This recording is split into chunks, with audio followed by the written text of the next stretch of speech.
On a fini l'année 2020 en fanfare puisqu'on a terminé à 1,2 milliard de business volume, donc du chiffre d'affaires de nos marchands. On a embauché 200 personnes en 2020, on va embaucher 350 personnes en 2021 et on a confirmé notre grande croissance sur notre offre Mano Mano Pro, donc l'offre B2B pour nos artisans, où on a une croissance de 140% en 2020 et on va accélérer en 2021.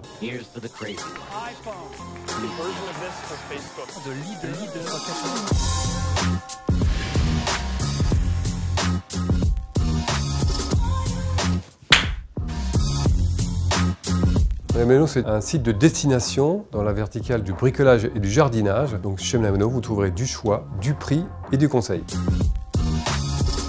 Une de nos levées de fonds aux alentours de 2017, où là on était vraiment en danger, dans le sens où on n'avait pas de fonds qui voulaient nous financer. Et donc on a passé quelques semaines avec Philippe de Chanville, mon associé, assez compliqué. La première chose à faire, c'est de bien se connaître. Quand vous lancez une entreprise, une des raisons du succès, c'est que vous lancez dans ce que vous êtes, entre guillemets, donc vous faites ce que vous êtes. Donc la première étape, c'est de bien se connaître avant de se lancer. On a sûrement plein de regrets, mais c'est des choses que je ne retiens pas. Faire différemment, on peut toujours faire différemment, mais pour l'instant, je n'aurais pas changé une seconde de ce que j'ai fait depuis le début avec Philippe pour Mano Mano. Il est tellement différent de moi que j'apprends tous les jours. J'apprends comment réagir différemment à certaines situations. Donc une complémentarité, c'est avoir cette symbiose et moi ça me fait grandir tous les jours. Et plus on est proche, mieux on communique.